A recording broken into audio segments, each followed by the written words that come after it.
मागच्या भागात आपण समांतर रेषांचे गुणधर्म बघितले. भूमितीचा दुसरा धडा बघतोय आपण समांतर रेषा.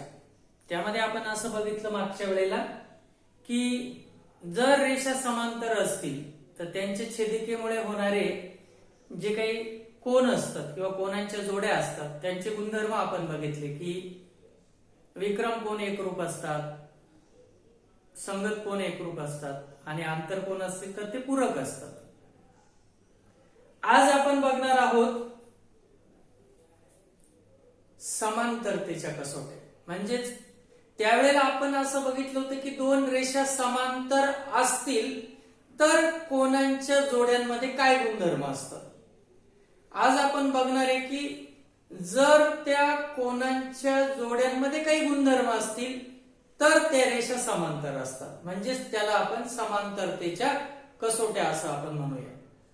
तर दोन रेषा परस्परांना समांतर कधी असतील असं आज आपल्याला सिद्ध करायचंय. म्हणून रेषांच्या समांतरतेच्या कसोट्या असं आज आपलं शीर्षक आहे. रेषांच्या समांतरतेच्या कसोट्या.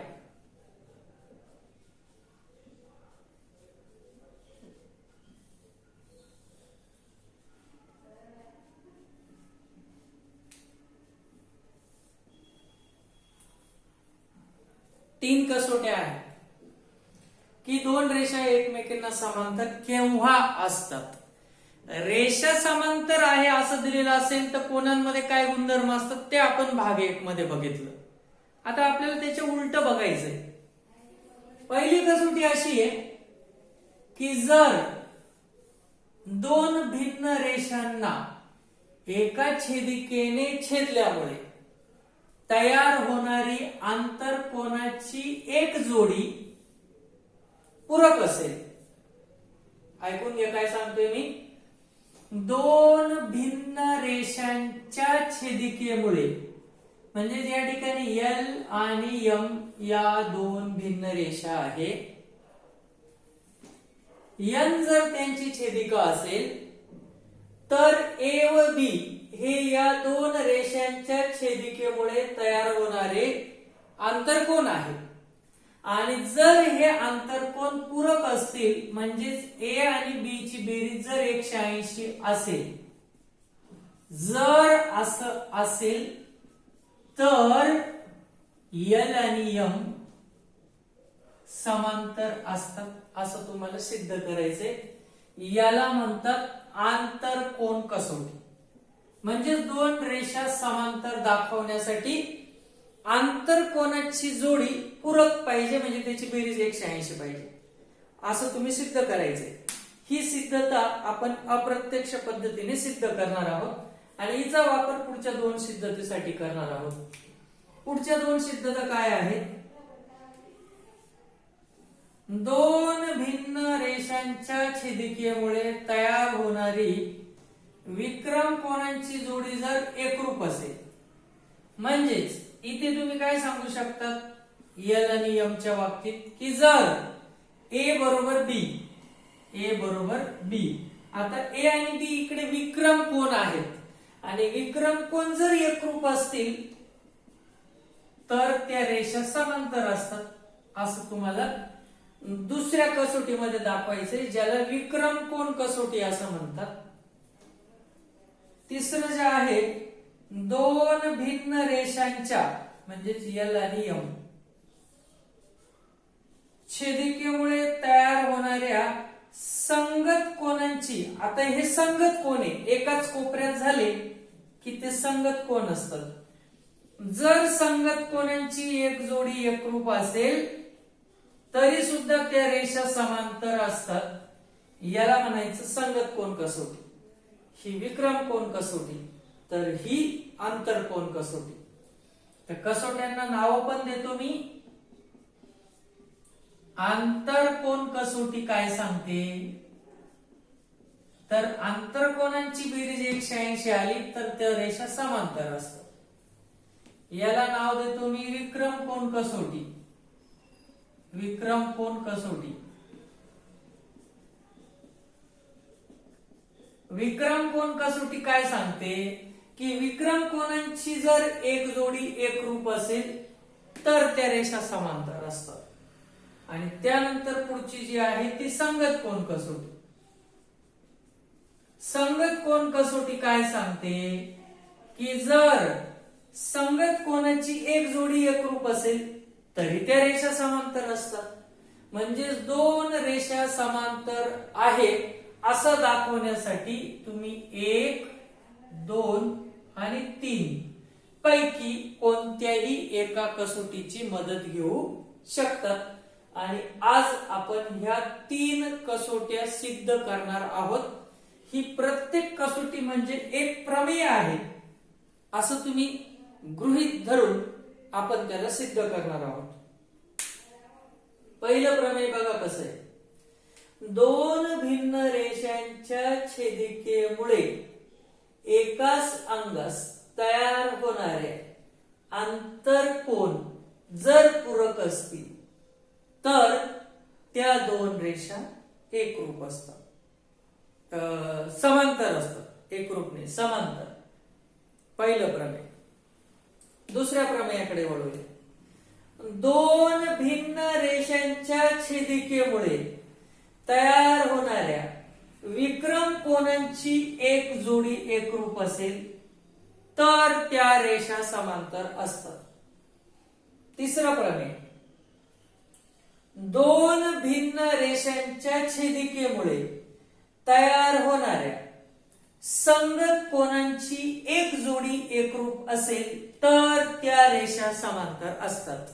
असे 3 प्रमेय आज आपण सिद्ध करणार आहोत। त्यापैकी पहिलं प्रमेय मोठं आहे कारण ते अप्रत्यक्ष पद्धतीने आहे। अप्रत्यक्ष पद्धतीमध्ये जसं आपल्याला सिद्ध करायचं तसं नाहीये असं मानायचं आणि काही ना काहीतरी विसंगती निर्माण करायची आणि मग ते तसंच बरोबर आहे असंच मानायचं किंवा ते मानणंच योग्य आहे।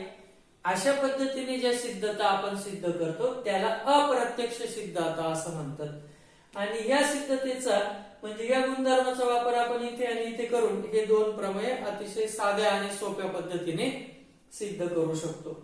तर सुरुवात करूया आंतरकोन कसोटीवरून। पुन्हा पुन्हा आंतरकोन कसोटीचं जे विधान आहे ते विधान तुमचं पाठ व्हायला पाहिजे। दोन भिन्न रेषांच्या, इथे भिन्न रेषा हा शब्द महत्वाचा आहे की दोन रेषा वेगवेगळ्या आहेत असं। दोन भिन्न रेषांच्या छेदिकेमुळे तयार होणाऱ्या आंतरकोनाची एक जोडी पूरक असेल तर त्या रेषा समांतर असतात असं आपल्याला सिद्ध करायचं आहे। त्यासाठी मी सर्वप्रथम आकृती काढतो की रेषा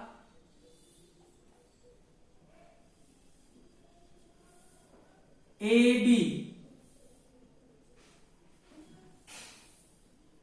आणि रेषा CD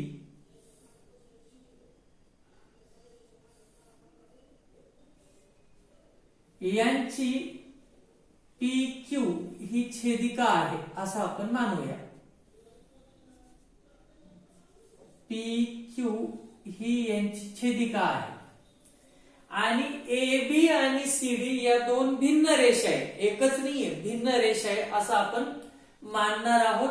आणि PQ ही त्यांची छेदिका असून या ठिकाणी आंतरकोनाची कोणती तरी एक जोडी आपल्याला पूरक दाखवायची म्हणजे त्याची बेरीज 180च आहे असं सांगायचंय।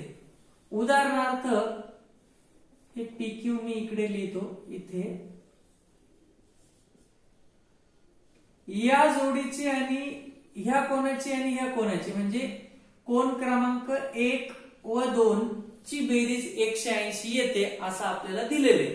एक जोडी कोणती तरी पूरक आहे असं दिलेलं असेल तर AB आणि CD समांतर आहे असं आपल्याला दाखवायचं आहे। मग त्यासाठी आपल्याला काही ना काहीतरी लिहावं लागेल पक्षामध्ये. मग पक्षात मी असं लिहितो की रेषा AB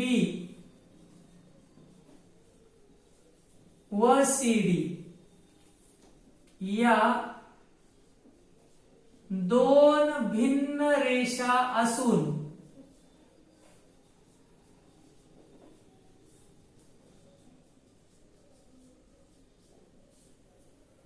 PQ त्यांची छेदिका आहे. PQ त्यांची छेदिका आहे.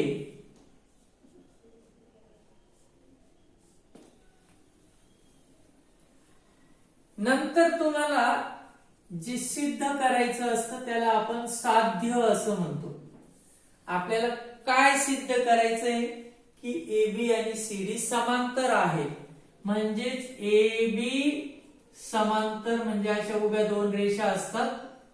AB समांतर CD असं आपल्याला सिद्ध करायचं आहे. यासाठी आपण कुठलीही रचना करणार नाहीये, परंतु एक वेगळी आकृती काढणार आहे. कारण आपली जी सिद्धता आहे ती अप्रत्यक्ष सिद्धता आहे. अप्रत्यक्ष.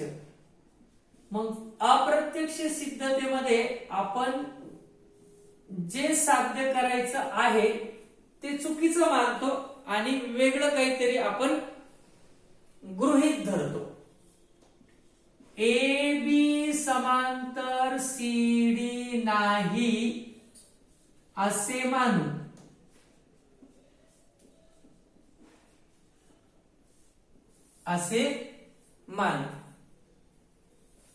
म्हणून AB व CD आकृती B प्रमाणे, आता ह्या आकृतीला आपण A म्हणूया आणि आपण B आकृतीप्रमाणे, आकृती B प्रमाणे परस्परांना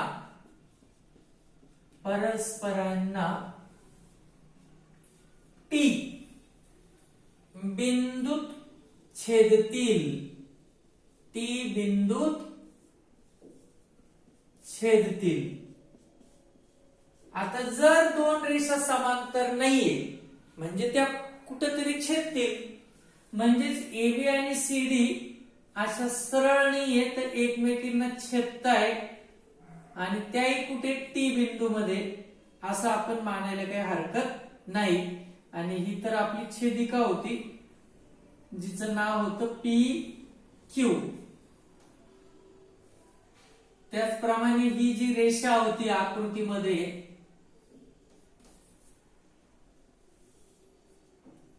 ही AB रेषा आहे खरं तर, AB. आणि ही जी दुसरी आहे ती CD रेषा आहे, CD.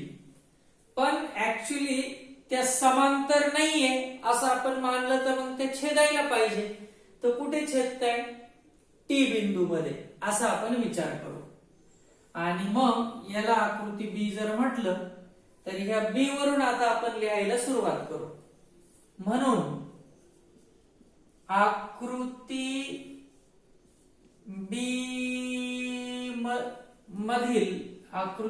मधील त्रिकोण PQT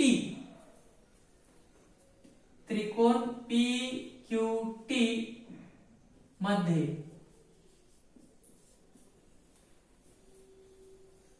या कोणाचं माप अधिक ह्या कोणाचं माप अधिक ह्या कोणाचं माप बरोबर 180. कारण मागच्याच वेळेला आपण असं प्रूव्ह केलं, हे सिद्ध केलंय की त्रिकोणाच्या तिन्ही कोणांच्या मापांची बेरीज ही किती असते? 180. हा, आता पक्षामध्ये आपल्याला एक गोष्ट कोणती दिलेली होती? कोन BPQ. ते लिहायचं राहिलं. कोन BPQ अधिक कोन DQP किंवा PQD बरोबर 180. कोणती तरी एक जोडी जी आहे आंतर कोणाची ती पूरक असते असं आपल्याला पक्षात दिलेलं होतं. ते लिहायचं बाकी होतं. हा, मग आता विचार करा, ह्या त्रिकोणामध्ये TPQ, कोण TPQ अधिक PQT, कोण PQT अधिक कोण PTQ बरोबर 180. म्हणजेच मी या कोणाचं माप 1 नंबरच्या, जो इथं पण दिसतो, 2 नंबरचा अधिक 3 नंबरचा, यांची बेरीज किती दाखवली 180. कशावरून? त्रिकोणाच्या कोनांच्या बेरजेचं प्रमेय. त्रिकोणाच्या कोनांच्या बेरजेचं प्रमेय आपल्याला असं सांगतं.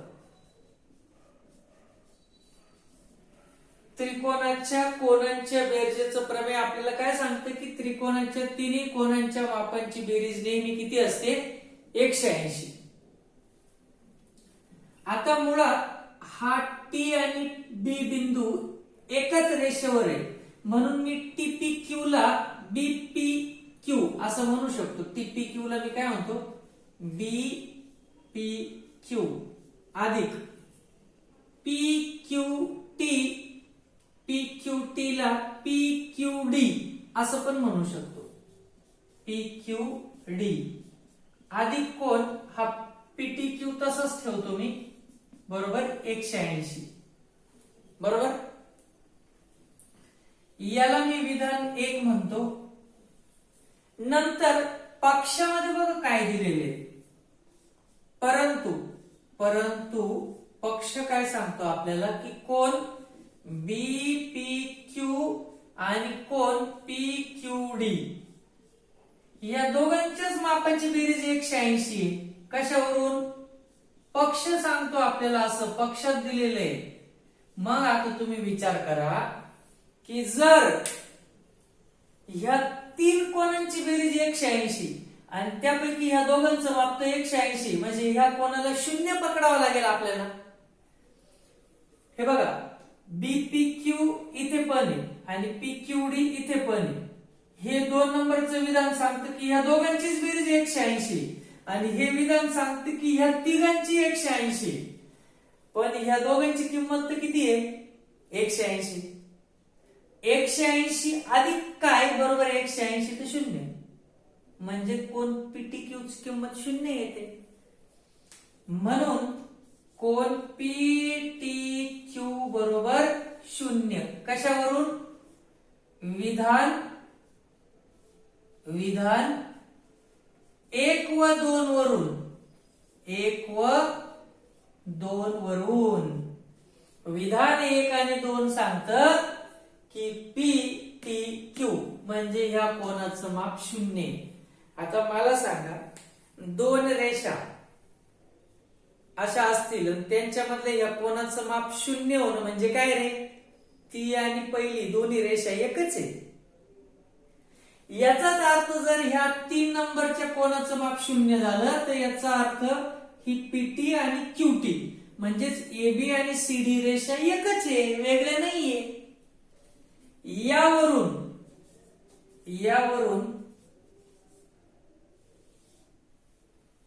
रेषा AB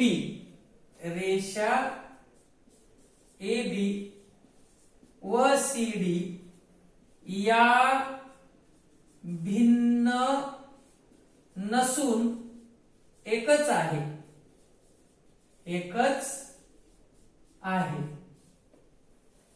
पण पक्ष काय सांगतो?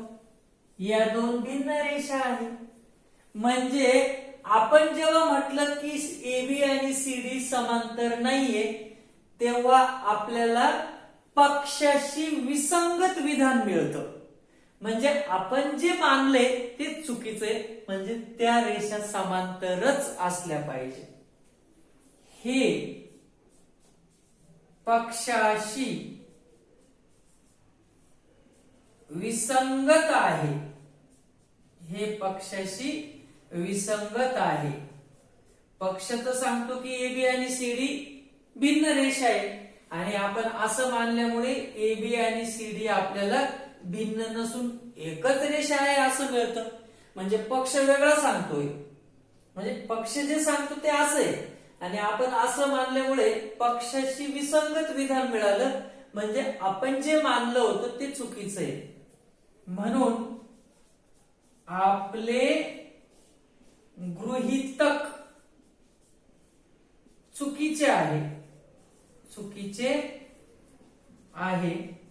आणि आपण काय गृहीत धरलो होते की या समांतर नाही, मग ते चुकीचे आहे. म्हणजे काय की त्या समांतर आहे. म्हणून AB समांतर CD सिद्ध. तर अशा अप्रत्यक्ष पद्धतीने आपण काही सिद्धता सिद्ध करू शकतो. या ठिकाणी आपण काय केलं होतं की दोन रेषा घेतल्या, त्यांची एक छेदिका काढली. आपल्याला माहिती नाही की ह्या रेषा समांतर आहे की नाही, आपल्याला तर ते सिद्ध करायचं आहे. आपल्याला फक्त एवढंच दिलं होतं की त्या ज्या दोन रेषा आहेत त्या भिन्न रेषा आहेत, त्यांच्या छेदिकेमुळे इथे आंतरकोनाची एक जोडी तयार होते, 1 आणि 2, PBQ आणि PQD. या दोघांची बेरीज 180 आहे असं सांगितलं होतं मात्र. आणि जर तसं असेल तर ह्या दोन रेषा समांतर आहे असं आपल्याला सिद्ध करायचं होतं. मग आपण काय केलं, अप्रत्यक्ष पद्धतीसाठी ह्या दोन रेषा समांतर नाही असं मानलं, असं गृहीत धरलं आणि त्याप्रमाणे आपण एक नवीन आकृती काढली की चला त्या समांतर नाहीये म्हणजे त्या परस्परांना छेदतात.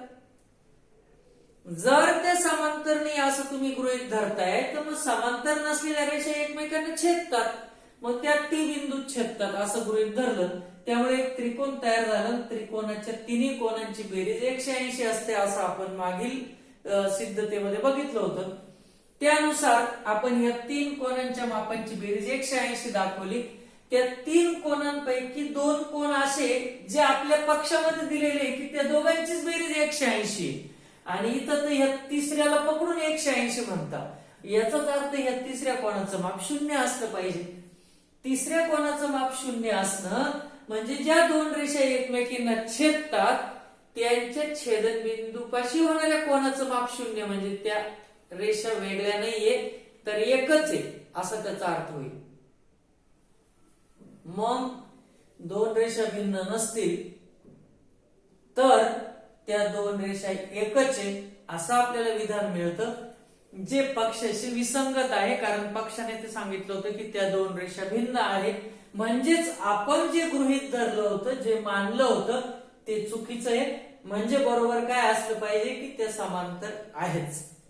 अशा पद्धतीने आपण हे सिद्ध करू शकतो. तर या ठिकाणी व्हिडिओ तुम्ही पॉज करा आणि हे लिहून घ्या. पुस्तकामध्ये ह्यासाठी खूप विश्लेषण दिले, मी खूप सोप्या भाषेत समजवले.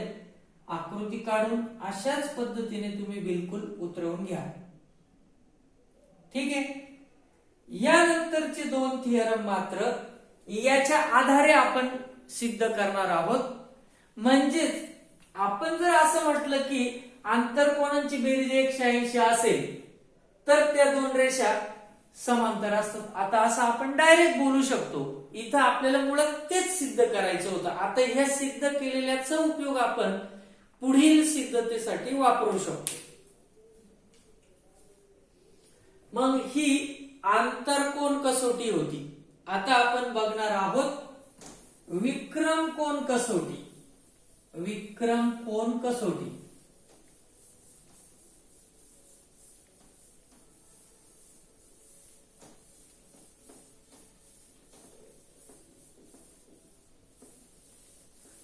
विक्रम कोन कसोटी काय सांगते, परत परत मला सांगावं लागतंय तुम्हाला. विक्रम कोन कसोटी आपल्याला असं सांगते की दोन भिन्न रेषांच्या छेदिकेमुळे तयार होणाऱ्या विक्रम कोनांची एक जोडी एकरूप असेल तर त्या रेषा समांतर असतात. मग त्यासाठी तुम्हाला दोन रेषा विक्रम कोनाची एक जोडी जी एकरूप आहे असं सगळं दाखवावं लागेल. या ठिकाणी मी दोन रेषा दाखवलेल्या आहेत ज्यांना मी नावे देतो रेषा एल व रेषा एम. या ठिकाणी आपण 3 अक्षरी कोणाचं नाव देणार नसल्यामुळे मी मुद्दाम रेषेवर बिंदू घेऊन ए बी सी डी अशी नावं लिहिलेली नाही. आणि ही जी छेदिका आहे हिला आपण एन असं म्हणूया. एल व एम ची रेषा एन ही छेदिका असून या ठिकाणी ए चा विक्रम कोन बी आहे असं आपण समजूया.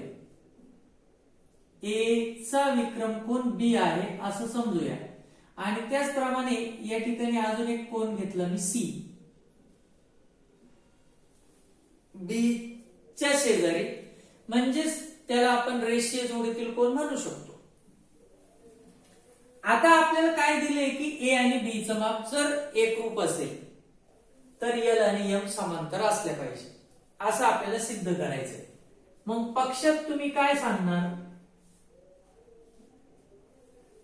रेषा एन ही रेषा एन ही रेषा एल व एम ची छेदिका आहे.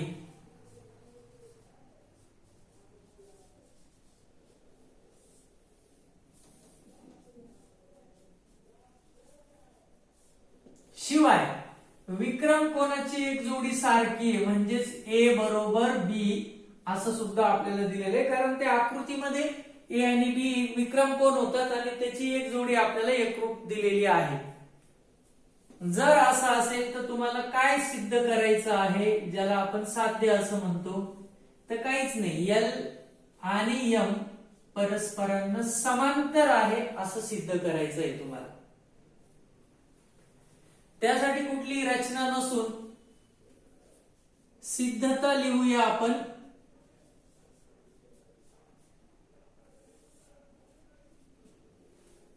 आपण असं म्हणू की ए बरोबर बी याचं कारण पक्षातच तसं दिलेलं आहे, याला विधान क्रमांक 1 म्हणू. नंतर आकृतीमध्ये तुम्ही जर नीट विचार केला तर बी आणि सी यांची बेरीज किती येऊ शकते? 180, कारण ते रेषीय जोडीतील कोन आहे. रेषीय जोडीतील कोनांची बेरीज नेहमी 180 असते. मग आपण असंही म्हणू शकतो बी अधिक सी बरोबर 180. याचं कारण द्यावं लागेल रेषीय जोडीतील कोन. रेषीय जोडीतील कोन विधान क्रमांक 2. आणि आता या ठिकाणी हा जो बी आहे त्याला काढा, कारण बी ची किंमत ए सारखी आहे. म्हणून या विधानामधलं बी हटवा आणि बी ऐवजी ए लिहा. म्हणजे मी ह्या बी ऐवजी काय लिहितो? ए अधिक सी बरोबर 180. कशावरून? ह्या 1 आणि 2 वरून. 1 व 2 वरून. पण नीट जर बघितलं तर आकृतीमध्ये ए आणि सी छेदिकेच्या एकाच बाजूला झालेले आंतरकोन आहे. आणि मागच्या वेळेला आपण बघितलं होतं की आंतरकोनांची बेरीज 180 आली की मग काय होतं? त्या रेषा कशा असतात? समांतर. मग तेवढंच फक्त लिहावं लागेल. परंतु ए व सी हे रेषा एल व एम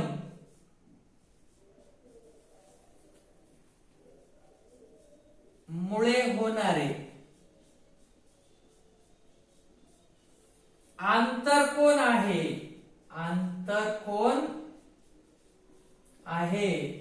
आणि आंतरकोन कसोटी आपल्याला सांगते की जर आंतरकोनांची बेरीज 180 असेल तर त्या रेषा समांतर असतात. म्हणून रेषा एल समांतर रेषा एम कशावरून? आंतरकोन कसोटीवरून. आंतरकोन कसोटीवरून. आणि हेच तर आपल्याला सिद्ध करायचं होतं. तर आंतरकोन कसोटी आणि संगत कोन कसोटी, विक्रम कोन कसोटी आणि संगत कोन कसोटी खूप सोप्या आहे, कारण आंतरकोन कसोटीचा आपल्याला प्रत्येक वेळी पुढे वापर करून त्या सिद्धता छोट्या बनवता येतात. तर इथे आपण काहीही केलेलं नाहीये. विक्रम कोनांची एक जोडी एकरूप दिलेली होती आणि त्यामुळे ह्या रेषा एकरूप समांतर असतील असं दाखवायचं होतं. मग तशी आकृती काढली, पक्ष साध्य लिहिलं, सिद्धतेमध्ये लिहिलं की ए आणि बी एकरूप आहेत, ते पक्षातच दिलेलं आहे. नंतर बी ला जोडी, एक आपण रेषीय जोडीतील कोन सी घेतला आणि रेषीय जोडीतील कोनांची बेरीज नेहमी 180 असते. त्याच्यामध्ये बी चं माप जे आहे ते ए सारखे म्हणून बी काढला आणि तिथं ए टाकला आणि ए आणि सी ची बेरीज पण मग 180 आली.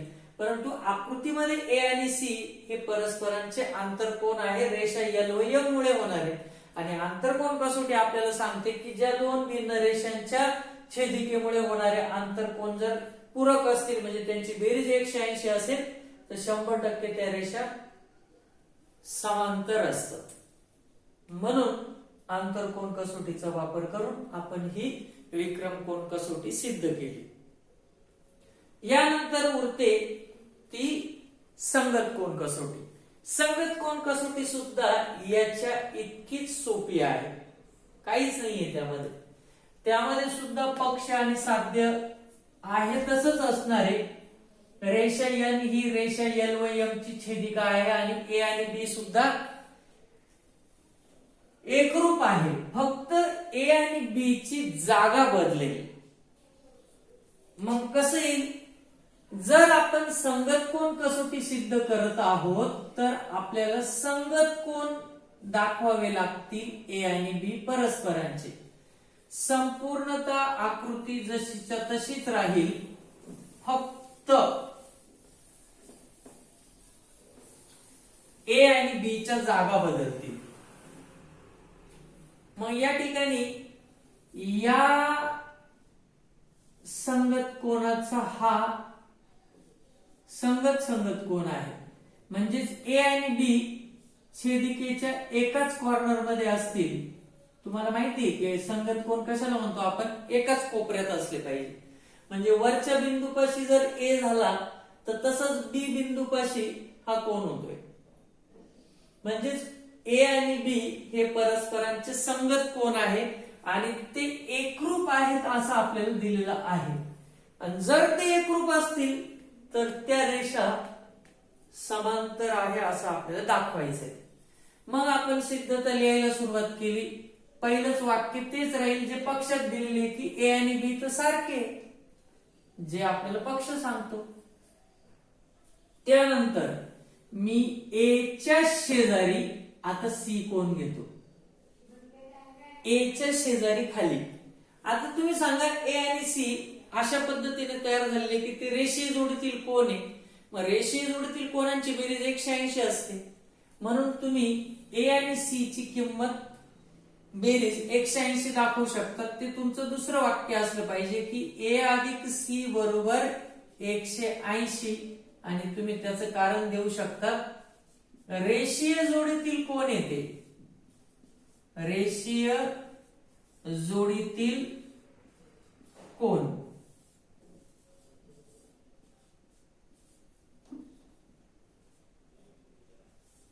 त्याला आपण विधान 2 म्हणूया. आता मला सांगा ए चं माप बी सारखं आहे, मग तुम्ही हा ए हटवा आणि त्याच्याऐवजी बी टाका. म्हणजे 1 आणि 2 वरून तुम्ही तिसरं विधान कसं बनवू शकतात की ए ची किंमत बी सारखी आहे, म्हणून ए ला काढा आणि तिथे बी टाका. बाकी पुढचं जसंच तसं बी अधिक सी बरोबर 180. कशावरून? विधान 1 व 2 वरून. पण आता जर आपण बी आणि सी या कोनांकडे आकृतीमध्ये बघितलं तर त्या आकृतीमध्ये ते एकमेकांचे आंतरकोन दिसतात. आणि पहिलीच आंतरकोन कसोटी बघितली होती की आंतरकोनांची बेरीज 180 असेल तर त्या रेषा समांतर असतात. मग तसं लिहायचं. परंतु बी व सी हे रेषा एल व एम चे आंतरकोन आहेत.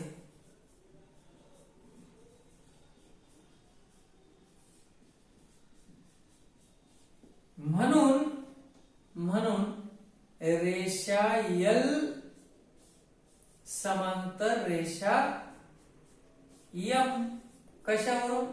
असा आंतरकोन कसोटी सांगत असते आपल्याला. आंतरकोन कसोटी म्हणजेच सगळ्यात पहिली कसोटी आपण जी बघितली होती अप्रत्यक्ष सिद्धतेने, तीच आंतरकोन कसोटी आपण पुढच्या दोन्ही कसोट्यांना वापरली. ही संगत कोण कसोटी सिद्ध केली तरी शेवटी आंतरकोन कसोटी वापरली. याच्या आधी विक्रम कोण कसोटी सिद्ध केली तरी शेवटी आंतरकोन कसोटी वापरली होती. पण आंतरकोन कसोटीला कोणाचीच कसोटी वापरता येत नव्हती म्हणून तिला अप्रत्यक्ष पद्धतीने सिद्ध केलं होतं. म्हणजेच एखादी सिद्धता आपण अप्रत्यक्ष पद्धतीने सिद्ध करायची आणि त्याच्या पुढच्या सिद्धता त्या अप्रत्यक्ष पद्धतीने सिद्ध केलेल्या सिद्धतेच्या आधारे आपल्याला सिद्ध करता येतात. तर या ठिकाणी पहिल्या भागामध्ये आपण समांतर रेषांची वैशिष्ट्ये बघितली, म्हणजे रेषा समांतर असतील तर कोनांमध्ये काय गुणधर्म असतात. आणि आता आपण समांतर होण्यासाठी काय गुणधर्म पाहिजे, काय वैशिष्ट्य पाहिजे, काय कसोट्या पाहिजे ते बघितलं. तर इकडे उलट होतं. तिकडे रेषा समांतर असेल तर आंतरकोनांची बेरीज 180 येत होती. इथं आपण उलट बघितलं. आंतरकोनांची बेरीज 180 येत असेल तर रेषा समांतर असतात असं आपण सिद्ध केलं. म्हणून ह्या समांतरतेच्या कसोट्या होत्या. तर पार्ट 1 मध्ये बघितलेल्या त्या समांतर रेषांमुळे होणाऱ्या कोनांचे गुणधर्म होते. म्हणजे तिकडे रेषा समांतर आहे असं अगोदरच दिलेलं होतं आणि इकडे आपल्याला रेषा समांतर आहे असं सिद्ध करायचं होतं. हा फरक आहे. म्हणून ह्या दोन रेषा समांतर असण्याच्या कसोट्या आहेत. तर अशा पद्धतीने आज आपण तिन्ही कसोट्या बघितल्या.